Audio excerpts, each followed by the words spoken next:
अस्सलाम वालेकुम guys, welcome back to my YouTube channel. Hopefully आप सब खैरियत से होंगे। गाइस आज भी मैं हाजिर हूँ बहुत ज़्यादा इन्फॉर्मेटिव वीडियो लेके। इससे आपको आइडिया हो गया होगा कि आज हम बात करेंगे माइंड ब्रिज कॉल सेंटर पे।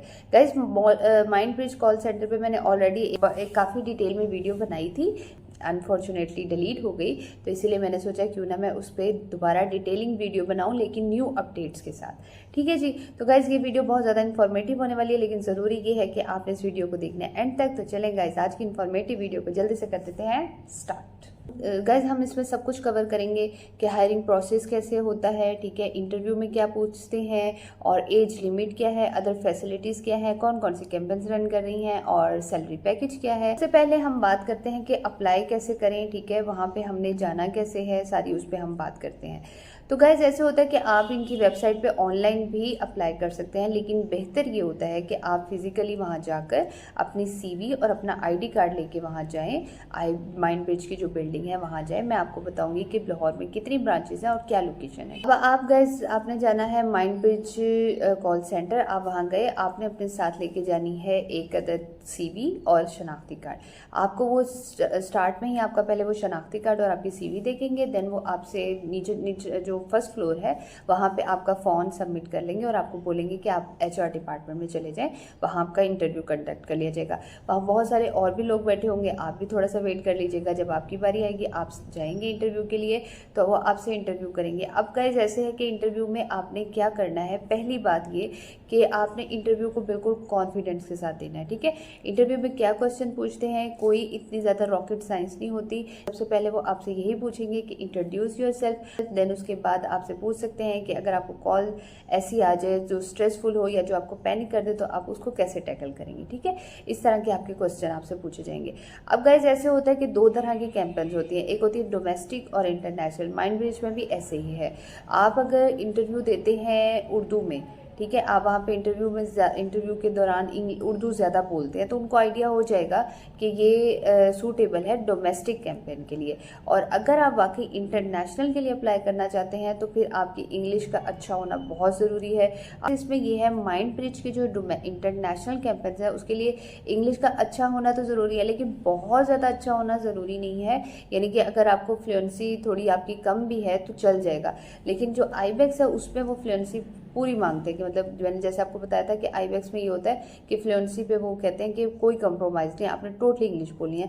लेकिन माइंड ब्रिज में ये होता है कि आपकी इंग्लिश वैसे तो अच्छी होनी चाहिए, लेकिन अगर थोड़ा बहुत आपसे थोड़ी सी गलती हो भी जाती है बोलने में तो आप कोई उसमें कोई बड़ी बात नहीं होगी। ठीक है, अच्छा, अब आप इंटरव्यू के लिए गए तो फर्स्ट इंटरव्यू में आपसे यही पूछा जाएगा। देन फिर अगर आप फर्स्ट इंटरव्यू क्लियर कर लेते हैं, देन उसके बाद वो आपको या तो कहेंगे कि आप रुक जाइए, ठीक है, आप थोड़ा सा वेट कर लीजिए, और सेकंड इंटरव्यू भी आपका उसी टाइम पे कंडक्ट कर लिया जाता है। अदरवाइज वो आपको यही कहेंगे कि हम आपको कॉल कर लेंगे और आपको बताएंगे कि अगर आप सिलेक्टेड हैं तो आपको सेकंड इंटरव्यू के लिए बुला लिया जाएगा, अदरवाइज माजरत है। ठीक है, तो ऐसे होता है। जब आपका फर्स्ट इंटरव्यू क्लियर हो गया, देन आपको सेकंड इंटरव्यू में क्या होता है कि वो आपसे कंप्यूटर बेस्ड टेस्ट लेते हैं। ठीक है, उसमें होता है राइटिंग और लिसनिंग का। ठीक है, राइटिंग में मोस्टली यही टेस्ट होता है कि कोई इतना मुश्किल नहीं होता कि राइटिंग, आपको एक टॉपिक दे देंगे, उस टॉपिक में आपने राइट करना होगा, जैसे एस्से लिखते हैं उसी तरह से आपने एस्से लिखना होगा। वो आपके असल में इंग्लिश ही जज कर रहे होते हैं। देन फिर कंप्यूटर पर ही लिसनिंग का आपका टेस्ट होता है। अब आपने टेस्ट को क्लियर करने के लिए मिनिमम टेस्ट क्लियर करने के मार्क्स जो होते हैं, क्वालिफाई वही होता है जिसके 50% मार्क्स हो। ठीक है, वो टेस्ट को क्लियर कर लेते हैं जिसके 50% मार्क्स आते हैं। आपके 50% मार्क्स आ जाते हैं, वैसे तो कोशिश आपने यही करनी है कि आप उससे अच्छे नंबर लें। ठीक है, जितने नंबर अच्छे होंगे आपको उतनी अच्छी कैंपेन में हायर किया जाएगा। ठीक है जी, ये उधर की पॉलिसी है। अब गाइज होता क्या है कि जब गाइज आपने एक बात और अहम याद रखनी है कि ड्यूरिंग इंटरव्यू वो आपसे पूछेंगे कि आपकी सैलरी एक्सपेक्टेशंस क्या हैं, तो आपने अपनी एक्सपेक्टेशन थोड़ी हाई ही बतानी है। वो इस वजह से क्योंकि अगर आप पहले ही उनको अपनी एक्सपेक्टेशन थोड़ी कम ही बताएंगे या नॉर्मल सी बता देंगे, या अगर आप कह देंगे कि 25-30 हज़ार इस तरह से कह देंगे, तो वो आपको फिर डोमेस्टिक में ही डायरेक्ट भेजेंगे। तो आपने उनको यही कहना है कि आपने उनको शो भी यही बताना है कि मैं इसके लिए कैपेबल हूँ और मैं बहुत कॉन्फिडेंट हूँ, मैं ये जॉब कर सकता हूँ या कर सकती हूँ। देन वो, और फिर आपने अपनी सैलरी एक्सपेक्टेशन जो है 50+, 60+, 70 तक इस तरह से बतानी है। ठीक है, 70,000, 80,000 तक बतानी है, ताकि वो आप सबका एक एक्सप्रेशन ये जाएगा कि ये बंदा बहुत या बंदी बहुत ज़्यादा फीलिंग है और इसकी सैलरी एक्सपेक्टेशंस भी हाई हैं। तो वो आपको फिर अगर आपका टेस्ट भी क्लियर हो जाता है तो आपको इंटरनेशनल में अच्छी कैंपेन में आपको हायर करेंगे। ठीक है जी। अच्छा गाइज, अब हम बात कर लेते हैं कि कौन कौन सी कैंपेन्स माइंडब्रिज में रन कर रही हैं। डोमेस्टिक में तो गाइज यही आ जाती हैं, जोंग, जैज़, बिगो लाइफ। और अगर हम इंटरनेशनल की बात करें तो इसमें काफ़ी सारी कैंपेन्स हैं, लाइक वॉय है और उबर, करीम, तालाबाद, बैंक ऑफ लंदन। काफ़ी अच्छी अच्छी कैंपेन्स हैं जो कि बहुत अच्छा पे कर रही हैं। 1 लाख 1.5 लाख तक जो है ना वहाँ पे जो जितने एम्प्लॉय थे वो अर्न कर रहे थे, क्योंकि इंटरनेशनल का सैलरी पैकेज बहुत अच्छा है। हम डोमेस्टिक के सैलरी पैकेज की बात करें तो इनका सैलरी पैकेज जो है वो 30, 25, 35, 40 इस तरह से जाता है। और इंसेंटिव्स इंक्लूड, लाइक आपको जो बताएंगे उसमें आपका इंसेंटिव इंक्लूड होगा। अगर हम बात करें एज लिमिट की तो इधर ऐसे कोई एज लिमिट नहीं होती, आप किसी भी एज के हैं इसीलिए वहाँ जाएं और अप्लाई करें। अगर आप इंटरव्यू अच्छे से दे लेते हैं तो आपकी हायरिंग हो जाती है। और गाइस ये फ्रेशर्स के लिए बहुत ज़्यादा अच्छी अपॉर्चुनिटी है, क्योंकि वो फ्रेशर्स को भी ले लेते हैं। अगर आपने बिल्कुल ग्रेजुएट किया है और आप किसी और दूसरी सिटी से आए हैं और यहाँ पे आप अपनी जॉब को सर्च कर रहे हैं लेकिन आपको अभी इमीडिएटली कोई जॉब चाहिए, तो मेरा ख्याल है कॉल सेंटर बेस्ट जॉब है और उसमें माइंडब्रिज भी एक अच्छा ऑप्शन है। ठीक, हम बात करें कि लाहौर में कितने माइंडब्रिज कॉल सेंटर मौजूद हैं तो 2 पाए जाते हैं। ठीक है, एक जो है शिमला पहाड़ी, मशहूर एक जगह है लाहौर में शिमला पहाड़ी, जहाँ पे नात्रा का दफ्तर भी है, उससे थोड़ा सा ही आगे माइंडब्रिज है। और अगर आप लोकल जाते हैं तो लोकल ऑरेंज लाइन बहुत कन्वीनियंट रहेगा आपको लोकल आने में। आपने ऑरेंज लाइन के थ्रू अगर आते हैं तो स्टेशन वाला स्टॉप जो है, रेलवे स्टेशन वाले स्टॉप, वहाँ पे आपने रुकना है और वहाँ से आप ऑटो लेते हैं। अगर चिंची भी अवेलेबल होते हैं तो थोड़े से आपसे पैसे लेते हैं, आपको डायरेक्ट पूरा वहाँ पे माइंडब्रिज पे डायरेक्ट आपको पहुँचा देते हैं। तो लोकल ट्रांसपोर्ट वालों के लिए भी माइंडब्रिज आना मुश्किल नहीं है। और गाइज जो इंटरव्यू कंडक्ट होते हैं वो इनकी यही वाली ब्रांच जो शिमला पहाड़ी वाली है, यहीं पे ही इंटरव्यूज़ कंडक्ट होते हैं।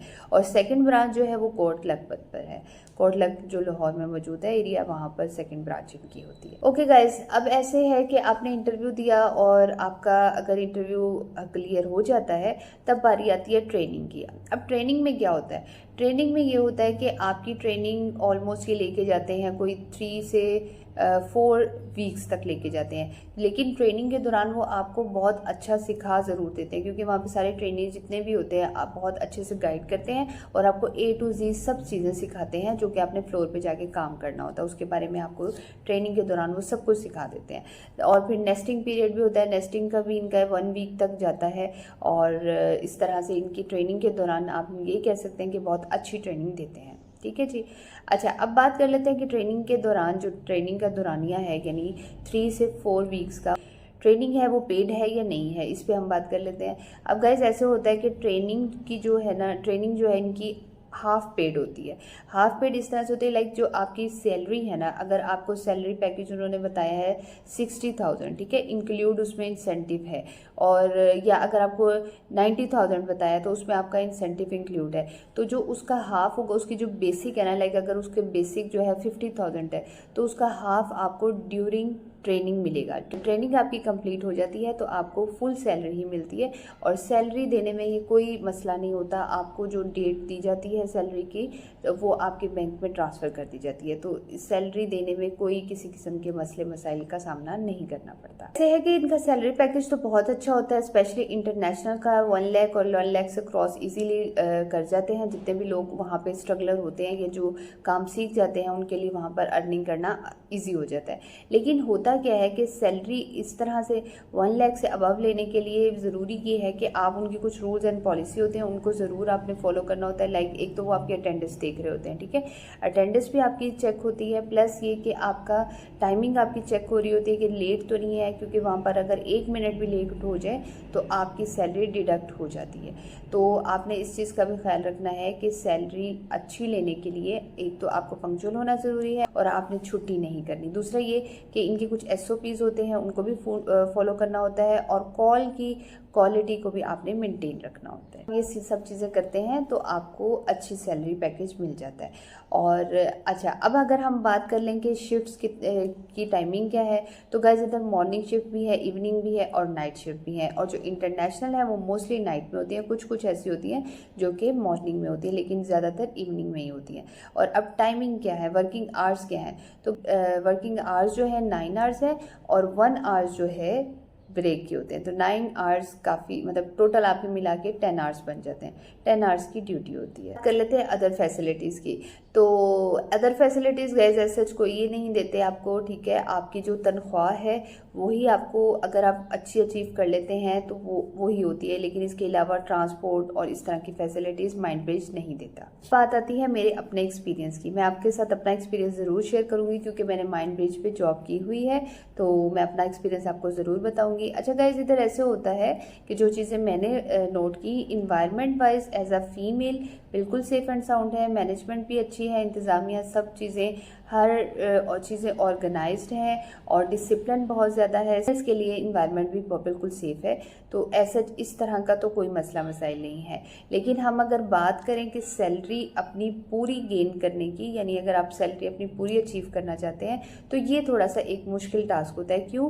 क्योंकि इस वजह से इन्होंने बहुत ज़्यादा अपने रूल्स एंड पॉलिसीज़ बनाई हुई हैं। लाइक थोड़ा सा इस तरह से है कि अगर आप थोड़ा सा भी लेट हो गए तो आपने छुट्टी कर ली बगैर इन्फॉर्म किए, या इस तरह से कोई इमरजेंसी भी हो गई है और फिर भी आपने नहीं बताया, तो उस पर भी डिडक्शन होती है। और इनके SOPs को आपने फॉलो नहीं किया या कॉल की क्वालिटी को मेंटेन ना किया, तो आप तब भी वो उस तरह की सैलरी गेन नहीं कर सकते, क्योंकि आपका आधा तो इंसेंटिव है और इंसेंटिव गेन करने के लिए आपको इनकी पॉलिसीज़ जितनी भी हैं उन सबको मेंटेन रखना होगा, तब आप जाके अपनी पूरी सैलरी को अचीव कर सकते हैं। तो बिल्कुल ऐसे है जो यूज टू हो जाते हैं, जो इनकी टेक्निक्स को सीख जाते हैं और वो तो कर लेते हैं। लेकिन मुझे बहुत ज़्यादा इनका एनवायरनमेंट इस मामले में स्ट्रिक्ट लगा था। मुझे थोड़ी ऐसी फीलिंग आई थी जैसे किसी आर्मी वाला एनवायरनमेंट लगा था। तो फिर मैंने इसको कंटिन्यू नहीं किया, कुछ माह किए, लेकिन उसके बाद मैंने इसको लेफ्ट कर दिया था। लेकिन वहाँ बहुत से लोग ऐसे थे जिनका बहुत ज़्यादा एक्सपीरियंस था और वो वहाँ पे अभी भी काम कर रहे थे। ऐसा इनका ड्रॉबैक है कि एक्स्ट्रा ही स्ट्रिक्टनेस है और वर्किंग आवर्स बहुत ज़्यादा है। मतलब 10 आवर्स मुझे ये लगता है कि काफ़ी ज़्यादा होते हैं और फिर आने जाने में आपको अलग से टाइम लग जाता है। तो मतलब लाइक आप अगर ड्यूटी देते हैं तो 12 घंटे की ड्यूटी तो आपकी बन जाती है। अगर आप आने जाने का भी अपना टाइम इंक्लूड करते हैं तो आपके 12 घंटे बन जाते हैं। और ओके गाइज, अब इनकी हम कैफ़े की बात करते हैं। कैफ़े मैं आपको बताती हूँ कि यहाँ का कैफ़े कैसा है। कैफ़े ओवरऑल वैसे वीडियो भी आपको साथ साथ शो हो रही होगी।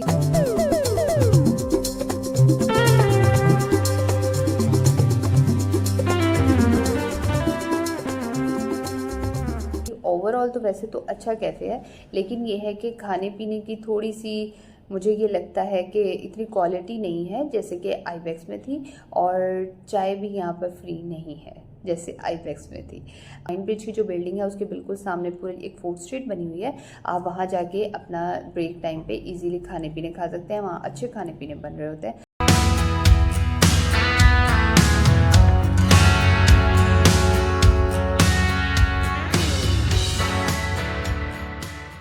तो आप अगर आते हैं यहाँ पर तो ये बेनिफिट है कि आप सामने फूड स्ट्रीट है और उसको अच्छे से एंजॉय कर सकते हैं। गाइस, अगर हम बात कर लें छुट्टी की, तो डोमेस्टिक कैंपेन्स के जितने लोग होते हैं उनको एक ही छुट्टी मिलती है और वो भी रोटेशनल होती है। और जो इंटरनेशनल के होते हैं उनके 2 छुट्टियाँ होती हैं, लेकिन वो भी रोटेशनल होती हैं।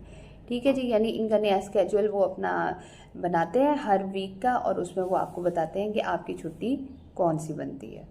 होपफुली गाइज ये वीडियो आपके लिए बहुत ज़्यादा इन्फॉर्मेटिव रही होगी। अगर ये वीडियो वाकई आपके लिए इन्फॉर्मेटिव रही है तो गाइज इसको जल्दी से कर दीजिएगा लाइक, चैनल को कर दीजिएगा सब्सक्राइब और hit the bell icon. Guys ये इंपॉर्टेंट है ताकि हर आने वाली न्यू अपडेट को आप सबसे पहले देख सकें। चले गाइज, आपको मिलूंगी दोबारा अच्छी और इन्फॉर्मेटिव वीडियो के साथ। तब तक के लिए अल्लाह हाफिज़।